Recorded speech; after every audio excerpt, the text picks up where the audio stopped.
Hey everyone, welcome back to another video. Today we'll be looking at the attack frequency, and this is most dependent for Feixiao and the units corresponding, as her ultimate is dependent on ally and her own attack frequency. So for frequency and speed, the ways we understand that is speed is how often a character takes its turn. This is the stat that's commonly on the page. And that is distinct, though, from the instances of attack. And the instances of attack are how often a character acts within a turn. These include follow-up attacks, the ultimate, sometimes the summons count as well. And compositing those things, we want to have a high attack frequency, where our speed is very high, where we have a lot of turns, and within each turn, there's a lot of instances of attacks. So the team attack frequency will just sum each of the individual attack frequencies of each unit. So ideally, we would have a high speed and high attack instances.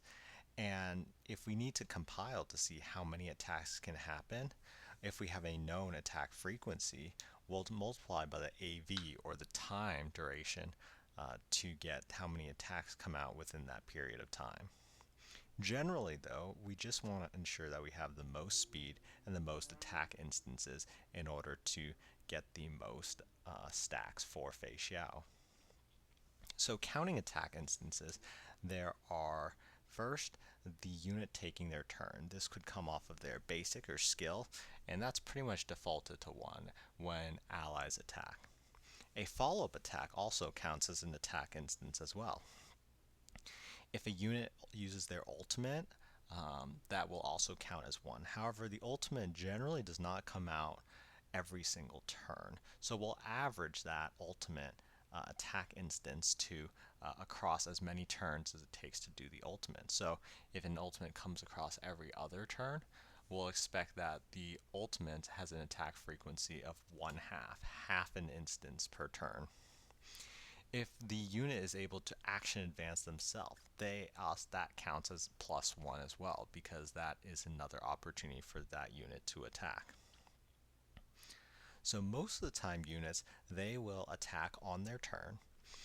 Their ult frequency will range from 3 to 4. Some have lower, on the order of 2. But if you composite those, you have about 1 1/3 to 1 1/4 of an attack instances within their turn. So 1 1/3 to 1 1/4 is not that great, and we'll look at ways that units can go higher. So we'll start by knocking off units that are only able to get to the 1 1/3, 1 1/4 criteria, and we'll see the options that have higher amounts. So from the destruction class, the following are knocked off, including Firefly, even though she has a very high frequency due to self-speed advancement. Her composition is on another team. The break composition is not well suited for the Feixiao team composition. The subsequent ones, Yunli, Clara, and Blade, depend on allies hitting them and then delivering a follow-up attack. Xueyi has a follow-up attack, and Jingliu has a self-advancement. The Erudition path. Argenti and Serval both have high ultimate frequencies. However, it's unlikely to be less than two less than a 2-turn ultimate. Qingtre technically has a follow-up, however her SP consumption is quite large and is likely played on different team compositions and will not be considered. The Hunt path has a very high amount of attack frequency units. The only ones that will knock off is Boot Hill and Dan Hang. Even though Dan Hang does have an advance on the E4 ult kill, it's unreliable, as the ultimate needs to come up and it needs to kill an enemy. Within the Harmony class, actually, a lot of the Harmony units do not even use damaging moves on their attack or on their ultimate. However, some of the ones to consider are the ones that increase action value. So those include Robin, Bronya, and Sparkle with their pull-ups, and Asta has a large amount of speed boost team-wide. The Nihility class actually have bulk a 3-turn ultimate and don't have any out-of-turn follow-ups, with the exception of Kafka. Akron can have higher ult frequency than 3-turn ult, but it's on a different team composition that would not be paired with Feixiao. Within the sustain area with the abundance and preservation, there are far less options to choose from. Many of them do not even meet the criteria to have offensive, attacking, basic, and ultimate. However, there are some that can go beyond.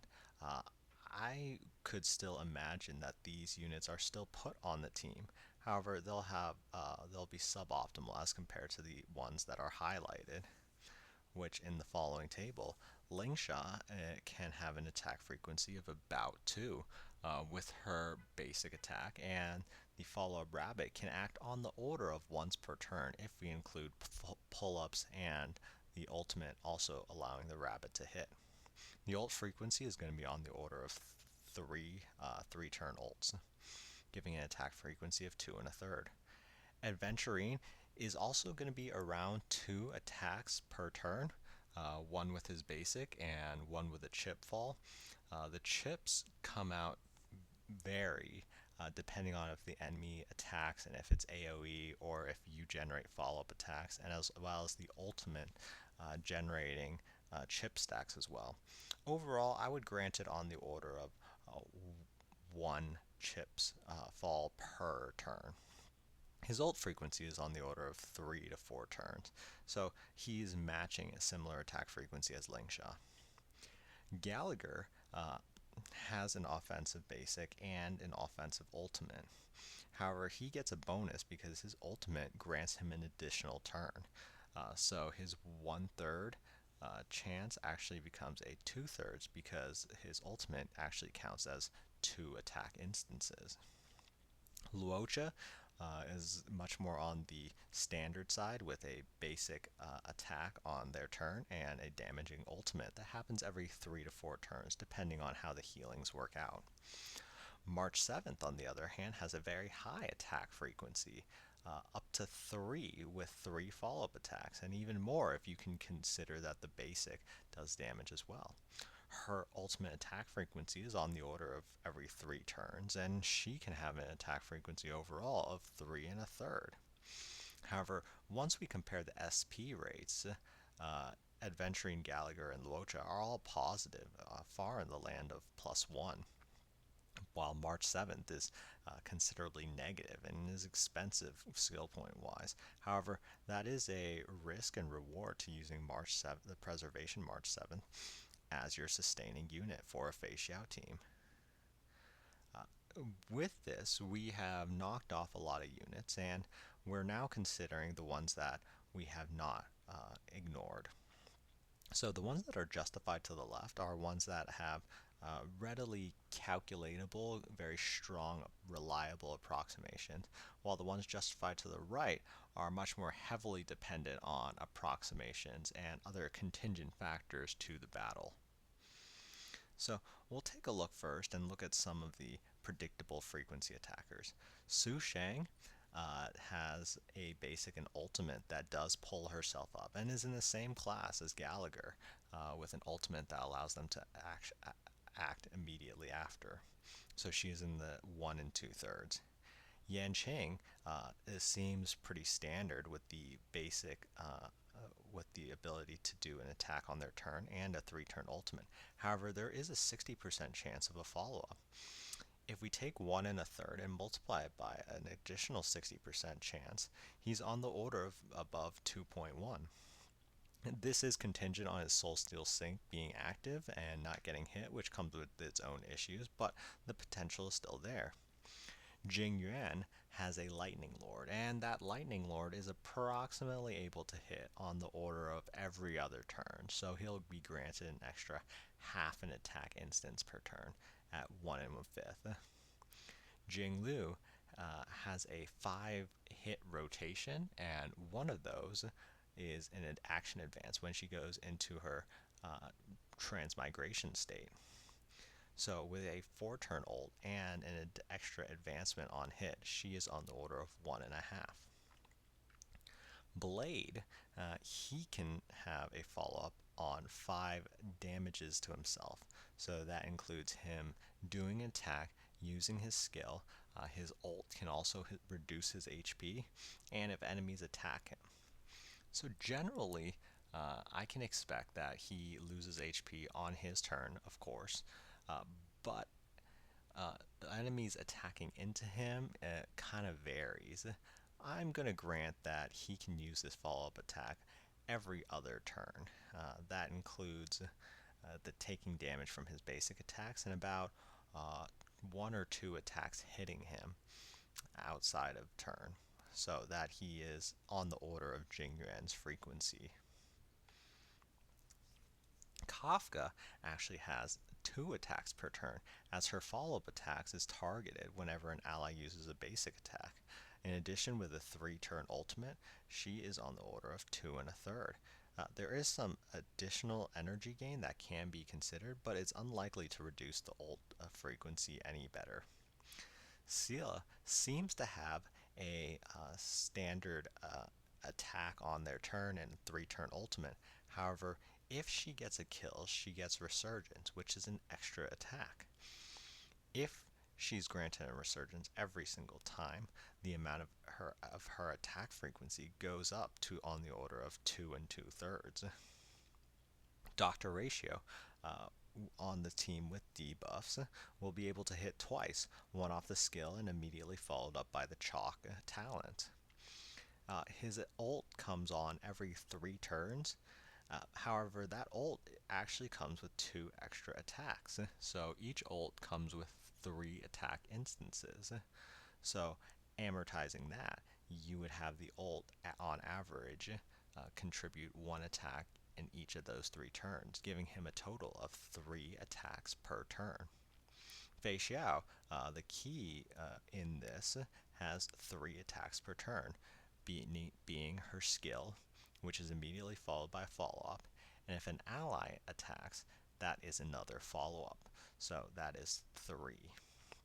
Her ultimate does not grant her anything because her stacks are dependent on the allies, and the ultimate will not contribute.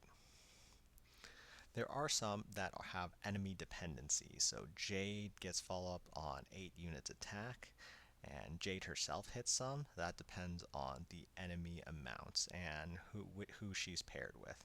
I could imagine that her follow-up can hit every other turn or even every turn, but it's going to be on the order of 2 plus, and it's going to highly depend on the content. Himiko similarly is dependent on breaks on normal units or elite units, and that's going to be highly dependent on what the composition is of the enemies. Herta can do a follow-up every time an enemy drops below 50%. Each enemy generally has the ability to drop below 50% once, so with her basic and ultimate, she's hitting on the order of 1 1/3, and we'll multiply it by the number of enemies that exist. However, the number of enemies, it can only trigger once, so it will be distributed over the entire battle in the best case. Yunli and Clara, if they have that increased taunt, they have a good chance of getting hit, maybe on the order of 75%. And if there are about 4 incoming single target hits, they can retaliate about 3 times. So with their own attack, they can hit up to 4. However, depending on the content, the enemy may not do an attacking move. There may not be a sufficient amount of enemies. So aggregating it, I could imagine is on the order of 2 to 4. And the ultimate included will grant them a little bit more probability, which will be useful. However, it is highly dependent on the enemies. There are some variance attackers, for example, Hunt March 7th. She can attack about twice per turn because she can use the basic, and she'll do a follow-up when her designated partner attacks as well.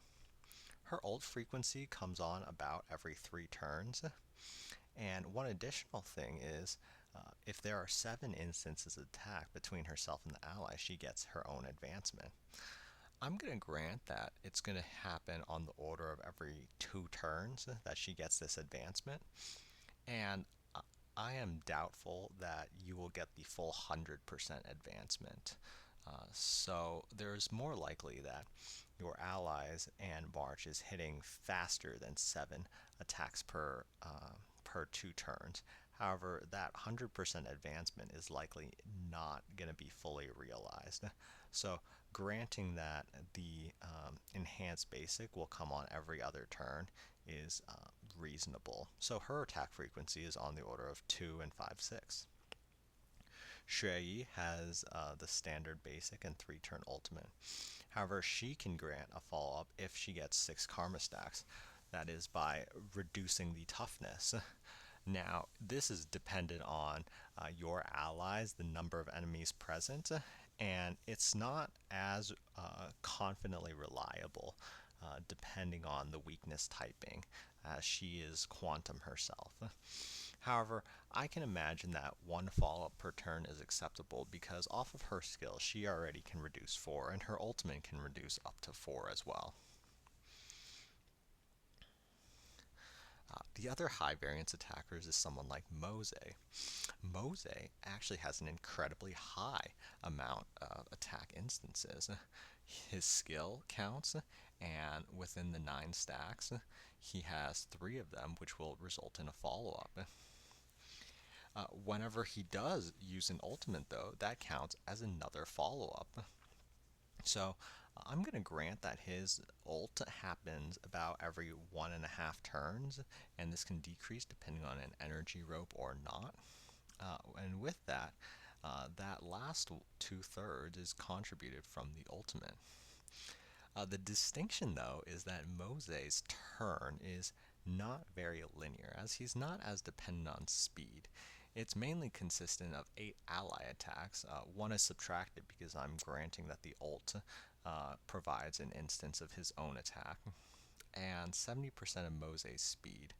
So, approximating that it takes about 1.3 ally turns to do about 8 attacks. That's around 2 attacks per ally's turn.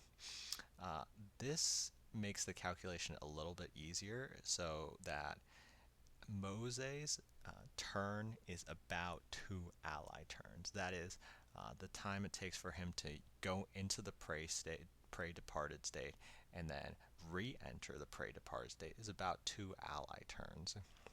So I'm going to divide that whole amount by half, giving him a total of 2 2/3. Once again, this is quite approximate and is highly dependent on your ally attack frequency and conditions. Similarly, Topaz has her attack, and generally her Numbi will follow up as well, as she does a 50% pull up. So 1.5 is a little low on the ranking. However, we'll see that with the ultimate included, every 4 or so turns she gets an extra spin. But the Numbi pull-ups by 50% are not always well characterized, as it will easily overcap depending on how many ally follow-up attacks there are. So my approximation is you take the ally follow-up attacks and divide by 2, and that approximate how many extra spins that she gets. So with the 1.5 and the 4-turn ultimate, and approximately 4 follow-up attacks from all other units combined, and granting a 2 for the extra Numbi spins, she's on the order of 3 3/4. Into the Harmony side, Asta, she can do 1 attack per turn, and her ult frequency does not apply because it is not an attack instance. However, a 52-53 speed is approximately a 40% team-wide speed multiplier from 130 base speed. This is active about 2/3 of the time, so it's actually active quite often, more than not. Using a harmonic weighted average, which is useful for comparing rates, comparing and averaging rates, she's giving 23% more of an attack frequency to all her other allies and herself. So her attack frequency is 1, but then I'm going to add 23% of all ally attack frequencies. If we can expect each of those other allies to do 2 in one turn, her ally attack frequency is 6. So 6 with 23% and her own gets her contribution, her presence on the team, a attack amount of about 2.6. Robin, the other key harmony unit, can only attack one every 3 turns because a great deal portion of it is actually her using this skill or being in the concerto phase. That state is happening around every 4 turns. She uses a skill and 2 autos before you can get back into it. And this can be granted from further energy appreciating abilities or light cones, but for a 4 turn ultimate is pretty expected. One of the benefits, however, to it is this ultimate allows all other units to take another turn, and it will grant her her role of the ultimate grants the attack frequency equal to the sum of all of your allies' attack frequency. So, as calculated, she is able to do a third of an attack from her basic, and taking the allies' attack frequency, if I approximate it to as Asta 6, and it's amortized over 4 turns, she's hitting on the order of 1.56. One of the notes, though, is that this is a little bit of an overestimation, as Robin generally tends to run a little slower, and her concerto state is also slower than expected. So, using a harmonic weighted average, her general expected average speed is on the order of 110. Now, although Robin's attack frequency contributions is not very high, her buffs in that state and the global pull-up may be able to recompense that. Similarly, Jiaochu, although his ultimate does not do, does not does give a large buffs, his attack frequency is not that high and is not more novel than any other Nihility unit. Lastly are the units of Sparkle and Bronya. Uh, Most of the time, the other Harmony units don't attack, but Sparkle and Bronya can be thought of given their turns to a particular ally. So the slow Sparkle and slow Bronya give their attack frequency multipliers by how much they advance it. So for Sparkle, it's 1.5, and Bronya is 2.